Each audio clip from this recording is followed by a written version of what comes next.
Hello everyone. इस episode के शुरुआत में हम देखते हैं कि गुवॉन और सारंग एक साथ बैठे होते हैं। गुवॉन ने सारंग के लिए एक और डिश प्रिपेयर करी होती है। सारंग जब वो खाती है तो उसे वो डिश बहुत ज़्यादा पसंद आती है और उस डिश की बहुत तारीफ करने लगती है और कहती है कि ये मेरी लाइफ की सबसे अच्छी डिश है, इसलिए नेक्स्ट टाइम मैं तुम्हारे लिए कुकिंग करूँगी। अगले सीन में हम देखते हैं कि प्यांगहुआ अपनी टीम के साथ एक रेस्टोरेंट में आई होती है, जहाँ पर सभी लोग प्यांगहुआ की तारीफ कर रहे होते हैं, क्योंकि प्यांगहुआ के हार्ड वर्क और बेस्ट सेल की वजह से उनकी टीम लास्ट पोजीशन के बजाय फर्स्ट पोजीशन पर आई होती है। इसलिए वो लोग प्यांगहुआ से कहते हैं कि इस बार पक्का तुम्हें प्रमोशन मिलेगा, जिस वजह से प्यांगहुआ बहुत खुश होती है। इतने में वहाँ उन लोगों की बॉस आती है और वो प्यांगहुआ के हार्ड वर्क की तारीफ करने लगती है और प्रमोशन प्यांगहुआ की बजाय उसके एक जूनियर कोलीग को दे देती है, जो प्यांगहुआ से काफ़ी साल जूनियर होती है। ये न्यूज़ प्यांगहुआ के लिए बहुत सरप्राइजिंग होता है, जिस वजह से प्यांगहुआ सैड हो जाती है। रुआन भी उसकी सैडनेस को नोटिस कर लेता है, जिसके बाद ये लोग सेलिब्रेट करते हैं। प्यांगहुआ किसी का भी मूड खराब करना नहीं चाहती थी, इसलिए वो चुपचाप एक साइड बैठी होती है कि तभी वहाँ पे उसकी जूनियर आती है और उससे कहती है कि अगर तुम मुझसे जेलस हो तो तुम मुझे बता सकती हो। ये सुनने के बाद प्यांगहुआ पार्टी छोड़ के वहाँ से बाहर चली आती है, तो रुआन भी उसके पीछे आता है और उसे कोट से कवर करता है। फिर वो उसके साथ ही बैठकर उसे बातें करने लगता है और उससे कहता है कि तुमने मुझे एक बार बताया था कि तुम्हें फ्लाई करना है, तुम अपने सपने को पूरा करती हो और मैं भी तुम्हारी तरह एक अच्छा फ्लाइट अटेंडेंट बनना चाहता हूँ। मैं भी तुम्हारी तरह हार्ड वर्क करना चाहता हूँ, अपने पैसेंजर की हेल्प करना चाहता हूँ। फिर वो उससे कहता है कि हमारे लिए हमारा ड्रीम इम्पॉर्टेंट होना चाहिए, ना कि कोई और चीज़। अब यहाँ पे रुआन फाइनली प्यांगहुआ को चेयरअप करने में कामयाब हो जाता है। फिर वो प्यांगहुआ का हाथ पकड़कर अपने साथ ले जाता है। अगली सुबह गुवॉन रेडी होकर सॉन्गसिक के साथ होटल आता है और होटल के बाहर वो एक सिक्योरिटी गार्ड को देखता है, तो सॉन्गसिक गुवॉन को उस सिक्योरिटी गार्ड के बारे में बताता है कि ये हमारे होटल का सबसे पुराना एम्प्लॉय है और यहाँ 30 सालों से काम कर रहा है। गुवॉन उस गार्ड को बहुत गौर से देखने लगता है और कुछ सोचता है। इतने में वहाँ पर सारंग आ जाती है और दोनों एक दूसरे को देखकर खुश होते हैं। फिर वो तीनों एक साथ लिफ्ट में जाते हैं। अब गुवॉन सारंग के साथ लिफ्ट में लवी डबी होने लगता है। सॉन्गसिक को जब कुछ शक होता है तो वो पीछे मुड़कर देखता है, लेकिन सब कुछ नॉर्मल होता है। बट सॉन्गसिक गुवॉन से कहता है कि आज तुम बहुत ज़्यादा ही मुस्कुरा रहे हो, कुछ तो ज़रूर है। इतने में उन लोगों का फ्लोर आ जाता है, तो गुवॉन सॉन्गसिक को लिफ्ट से बाहर निकाल देता है और सारंग को छोड़ने के लिए उसके फ्लोर पर जाता है। यहाँ पे सारंग उससे कहती है कि अब तुम इसके आगे नहीं जा सकते, वरना कोई देख लेगा और ये सिर्फ आज के लिए ही था। जिसके बाद सारंग उसे वहाँ से जाने के लिए कहती है और फिर वो वहाँ से चली जाती है। इसके बाद गुवॉन सारंग को देखने के लिए घंटों किंगटी लैंड में बैठा रहता है, जिस वजह से वहाँ पे सारे स्टाफ डिस्टर्ब होने लगते हैं और सभी सोचते हैं कि कहीं ये हम पर नज़र रखने तो नहीं आए हैं कि हम काम कर रहे हैं या नहीं। तभी सारंग गुवॉन के पास आती है और उससे पूछती है कि तुम यहाँ क्या कर रहे हो। वो उसे बहुत प्यार से समझाती है कि तुम्हें यहाँ नहीं आना चाहिए, तुम्हारी वजह से सारे स्टाफ अनकंफर्टेबल महसूस कर रहे हैं। इसलिए वो गुवॉन को वहाँ से भेजने की कोशिश करती है, लेकिन गुवॉन उसकी बात नहीं सुनता, तो वो उस पर चिल्ला देती है, जिस वजह से गुवॉन सैड हो जाता है और कहता है कि मैं तो यहाँ सिर्फ तुम्हें देखने आया था, लेकिन अगर तुम नहीं चाहती कि मैं यहाँ रहूँ तो मैं तुम्हारी नज़रों से दूर हो जाता हूँ। अब ये बोलकर वो गुस्से में वहाँ से चला जाता है। दूसरी तरफ चेयरमैन 100 एनिवर्सरी के लिए मीटिंग कर रहे होते हैं, जहाँ पर हुआरंग गुवॉन की बहुत सारी गलतियाँ निकालती हैं, क्योंकि इस एनिवर्सरी को गुवॉन हैंडल कर रहा था। वो कहती है कि तुमने तो अभी तक किसी को इन्वाइट नहीं किया है और तुम्हें क्या लगता है तुम्हारे शॉर्ट नोटिस पर कोई आएगा। लेकिन गुवॉन भी कहता है कि ये एनिवर्सरी किंग द लैंड में होने वाली है, जहाँ का इंचार्ज मैं हूँ और मैं सब कुछ अच्छे से हैंडल करूँगा। अब यहाँ पे गुवॉन भी मौके का फ़ायदा उठाकर कहता है कि अब से मैं पूरे होटल का चार्ज लेना चाहता हूँ। चेयरमैन तो खुश हो जाते हैं, क्योंकि वो तो यही चाहते थे। तो चेयरमैन कहते हैं कि हुआरंग किंग एयरलाइन और किंग डिस्ट्रीब्यूशन को संभालेगी और तुम होटल का चार्ज ले सकते हो, लेकिन 100 एनिवर्सरी कंप्लीट होने के बाद मैं डिसाइड करूँगा कि तुम इसके लिए कितने कैपेबल हो या नहीं। कि इतने में सारंग उन लोगों को सर्व करने आती है, लेकिन गुवॉन गुस्से में उसे मना कर देता है और कहता है कि मुझे नहीं चाहिए। सारंग समझ जाती है कि गुवॉन उससे नाराज है, इसलिए वो उसे मनाने के लिए आती है और उसे बहुत प्यार से मनाने लगती है, लेकिन गुवॉन नहीं मान रहा था, इसलिए वो उसे पीछे से हक करती है, जिस वजह से गुवॉन शॉक हो जाता है और सरप्राइज भी। सारंग को गुस्सा आता है और उसे लगता है कि गुवॉन को बुरा लगा है। गुवॉन उसे एक्सप्लेन करने की कोशिश करता है, लेकिन सारंग उसकी बात नहीं सुनती और वहाँ से गुस्से में चली जाती है। जिसके बाद गुवॉन अपने ऑफिस आता है, तो सॉन्गसिक की खुशी का तो ठिकाना नहीं था, क्योंकि आखिरकार गुवॉन ने फाइनली हुआरंग को ओपन चैलेंज कर दिया था। लेकिन गुवॉन अपनी लव लाइफ की वजह से अपसेट होता है, इसलिए वो सॉन्गसिक से कहता है कि मेरा एक फ्रेंड है और उसकी गर्लफ्रेंड उसे नाराज है, तो उसे किस तरह से मनाया जाए। तो सॉन्गसिक कहता है कि क्या उसे डेटिंग के बारे में कुछ भी नहीं पता है। इतना सुनने पर गुवॉन गुस्सा हो जाता है और हमेशा की तरह सॉन्गसिक को वहाँ से भगा देता है। वहीं दूसरी तरफ हुआरंग और उसके सेक्रेटरी का दिखाया जाता है।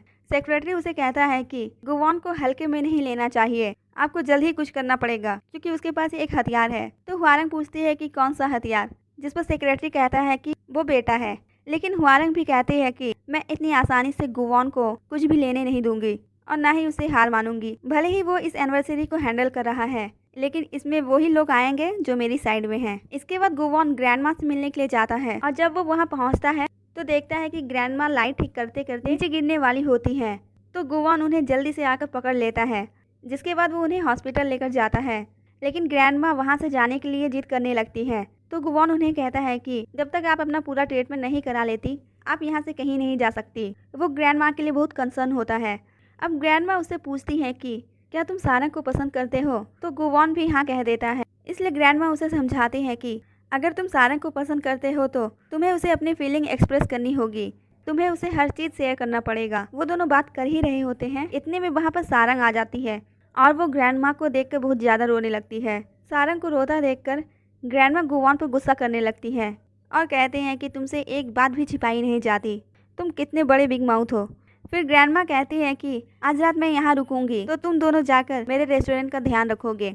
जिसके बाद वो दोनों ग्रैंडमा के रेस्टोरेंट पहुँचते हैं। गुवॉन वहाँ की लाइट ठीक करने के लिए जब इलेक्ट्रिसिटी बोर्ड को टच करता है तो शॉर्ट सर्किट होने की वजह से रेस्टोरेंट की पूरी लाइट चली जाती है, जिस वजह से वो लोग परेशान हो जाते हैं और अंधेरे में एक दूसरे से टकराने लगते हैं। और आखिर में जाकर सारंग लाइट का इंतजाम करती है। उसके बाद सारंग गुवॉन को वहाँ से वापस जाने के लिए कहती है, लेकिन गुवॉन कहता है कि मैं तुम्हारे साथ रहूँगा। फिर वो उसे कल के लिए सॉरी कहता है और सारी बात एक्सप्लेन करता है कि क्या हुआ था और कहता है कि मेरा इंटेंशन तुम्हें दुख पहुंचाना नहीं था, मैं तो सिर्फ यही चाहता हूँ अगर तुम मुझसे कभी भी नाराज हो जाओ तो मुझे बताओ और अपनी फीलिंग्स मेरे साथ शेयर करा करो। ये सब सुनने के बाद दोनों के बीच पैचअप हो जाता है और दोनों एक दूसरे को किस करते हैं। इसके बाद वो दोनों सोने के लिए जाते हैं, लेकिन गुवॉन का बिस्तर सारंग के बिस्तर से बहुत दूर था, इसलिए गुवॉन को प्रॉब्लम होती है। वो कहता है कि इतनी दूर से तो मुझे तुम्हारी आवाज़ भी नहीं आ रही है। तो सारंग उसे चुपचाप से सोने के लिए कहती है, लेकिन गुवॉन सारंग का बिस्तर खींचकर अपने पास लगा लेता है और कहता है कि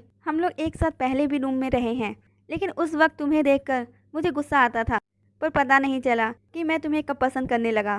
उसके बाद वो उसका हाथ पकड़ता है और सारंग सो जाती है। अब अगली सुबह ग्रैंडमा जब वापस आती हैं तो वो अंदर दोनों को साथ देख लेती हैं और आते ही गुवॉन को मारना स्टार्ट कर देती है। गुवॉन कहता है कि मैंने सारंग के साथ कुछ भी नहीं किया है, सिर्फ उसका हाथ पकड़ा है। इसके बाद ग्रैंडमा गुवॉन को अपने साथ मार्केट लेकर जाती है और वहाँ पर गुवॉन को अपने दोस्तों से मिलवाती हैं। वो लेडीज़ बैठकर गुवॉन का इंटरव्यू लेने लगती हैं।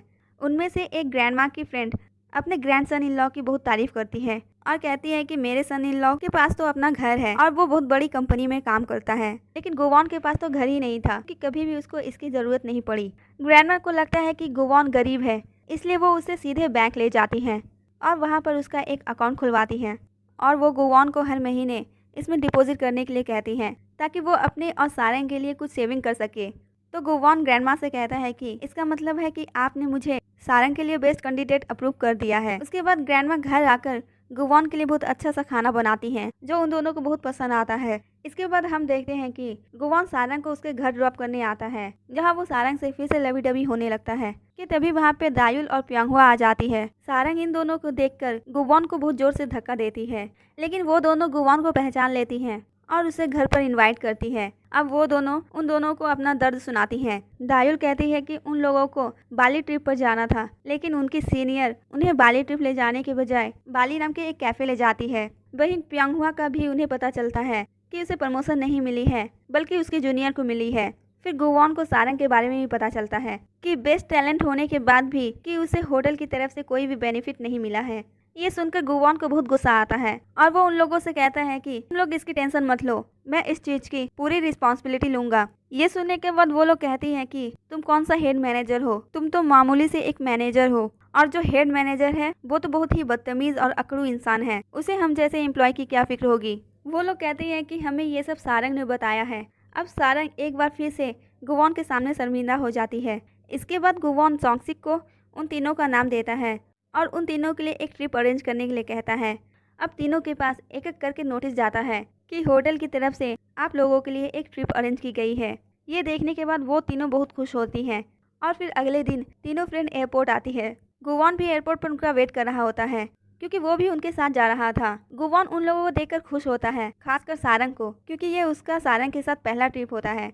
लेकिन अचानक से सॉन्गसिक उन लोगों के साथ जाने के लिए आ जाता है। वो गुवॉन को हेड मैनेजर बोलने वाला होता है, तो गुवॉन जल्दी से दौड़कर सॉन्गसिक का मुंह बंद करता है और सबको ये बताता है कि वो इसका बॉस है और मैं असिस्टेंट, क्योंकि गुवॉन नहीं चाहता था कि उसकी असलियत उन लोगों को पता चले, जिस वजह से वो लोग अनकंफर्टेबल हो जाए। सॉन्गसिक ये सुनकर शॉक हो जाता है और वो इसका फ़ायदा उठाकर बड़े एटीट्यूड में गुवॉन को ऑर्डर करने लगता है। अब गुवॉन तो सारंग के लिए वो हर चीज़ करने के लिए तैयार था जो उसे बिल्कुल भी पसंद नहीं थी, लेकिन उसे इन सब से कोई फ़र्क नहीं पड़ रहा था क्योंकि सारंग उसके साथ थी और इस वजह से वो बहुत ज़्यादा खुश होता है सारंग के साथ ट्रिप पर जाने के लिए। सो इसी के साथ ये एपिसोड यहीं पर ख़त्म होता है। आगे स्टोरी में क्या होने वाला है जानने के लिए मिलते हैं नेक्स्ट वीडियो में। और अगर आपको मेरी एक्सप्लेनेशन पसंद आए तो प्लीज़ लाइक से एंड सब्सक्राइब ज़रूर करें। Thanks for watching. Take care. Bye bye.